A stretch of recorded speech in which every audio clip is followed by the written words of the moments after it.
Hello all, welcome to smiley creations. ఈరోజు recipe వచ్చేసి సోరకాయ సాంబారు. చాలా టేస్టీగా ఉంటుంది. ముందుగా చింతపండు నానబెట్టి పెట్టుకోవాలి. తర్వాత పచ్చిమిర్చిని ఇలా వేయించి పక్కకు పెట్టుకోవాలి చల్లారేంత వరకు. తర్వాత ఒక బౌల్ పెట్టి దాంట్లో జీలకర్ర, ఆవాలు, బిర్యానీ ఆకు, బిర్యానీ చెక్క, ఆనియన్స్, కట్ చేసి పెట్టుకున్న క్యారెట్, సోరకాయ ముక్కలు, పసుపు వేసి ఒకసారి అంతా కలిసేలా బాగా కలుపుకోవాలి.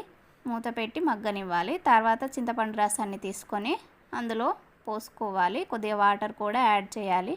కొద్దిగా సాల్ట్ కూడా యాడ్ చేసి మూత పెట్టి మరిగించుకోవాలి. మరిగేలోపు పచ్చిమిర్చి పేస్ట్ అనేది పట్టుకొని దాంట్లో వేసుకొని జీలకర్ర మెంతుల పొడి కూడా వేసుకొని మూత పెట్టి ఒక 5 నిమిషాలు అలా మగ్గినాక కరివేపాకు వేసి మరగనివ్వాలి. తర్వాత కొద్దిగా బియ్యం పిండిని తీసుకొని ఇలా వాటర్లో కలుపుకొని దాంట్లో పోసుకోవాలి. చిక్కబడుతుంది. ఓ 5 నిమిషాలు అలా మరిగితే అంతే, ఎంతో టేస్టీగా ఉండే సోరకాయ sambar ready. Thank you all.